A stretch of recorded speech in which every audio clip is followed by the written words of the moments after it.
نماز کے حوالے سے ایک مسئلہ کی طرف توجہ دلانی مناسب ہے۔ اکثر و بیشتر دیکھا جاتا ہے کہ جب لوگ سجدہ کرتے ہیں، پاؤں کی طرف تو کچھ توجہ ہے بہت سے احباب کی کہ پاؤں کی انگلیوں کا پیٹ لگنا چاہیے زمین پر، اور پاؤں کی انگلیوں کا رخ، ہاتھوں کی انگلیاں بھی قبلہ کی طرف متوجہ ہوں اور پاؤں کی انگلیوں کا رخ بھی قبلہ کی طرف ہونا چاہیے۔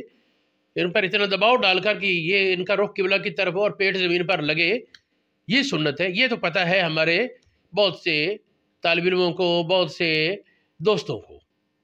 ایک تو جسے نماز کی فکر ہی نہیں، اسے تو ٹینشن ہی نہیں، اللہ پاک اس کو بھی ہدایت دے، لیکن جو نماز پڑھتے ہیں پاؤں کی انگلیوں تو دبائیں گے، اور ایک ضروری مسئلے کی طرف توجہ نہیں ہوتی۔ وہ کیا؟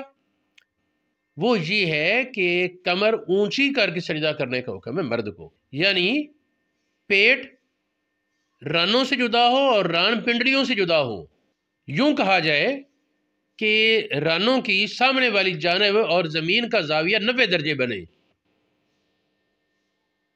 ایک دوسرا ہے کمر اونچی کر کے، یہ نہیں کہ وہ بالکل برابر سی ہو اور جھکی ہوئی، نہیں، اونچا کر کے سجدہ کرے۔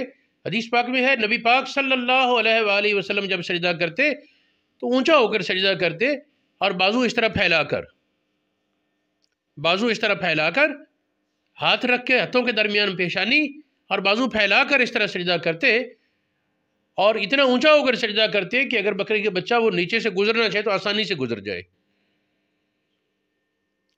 چونکہ اس مسئلے میں میں نے بہت سے طالب علموں اور بہت سے مذہبی لوگوں کو بھی دیکھا کہ ان کی توجہ نہیں، پیشانی اور ناک لگانے پر توجہ ہے، پنڈلیاں، یہ کیا نام ہوتا ہے، پاؤں کی انگلیاں قبلہ کی طرف کرنے پر توجہ ہے، ہاتھوں کی انگلیوں کی طرف پتہ ہے، لیکن میں یہ سمجھتا ہوں کہ اگر ان نوجوانوں کو اور ان لوگوں کو پتہ چل جائے کہ کمر اونچی کر کے سجدہ کرنا سنت ہے مردوں کے لیے، تو وہ اس کی سستی نہ کریں۔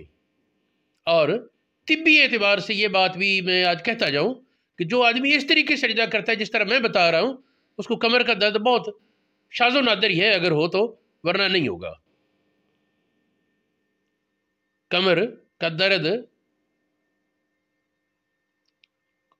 چھوٹی کمر کا درد یا اس طریقے جو ریڑھ کی ہڈی کے معاملات، ان میں بہت حد تک اس طریقہ کار سے شفا کا سبب ہے۔ اللہ رب العالمین ہدایت اور توفیق خیر عطا فرمائے۔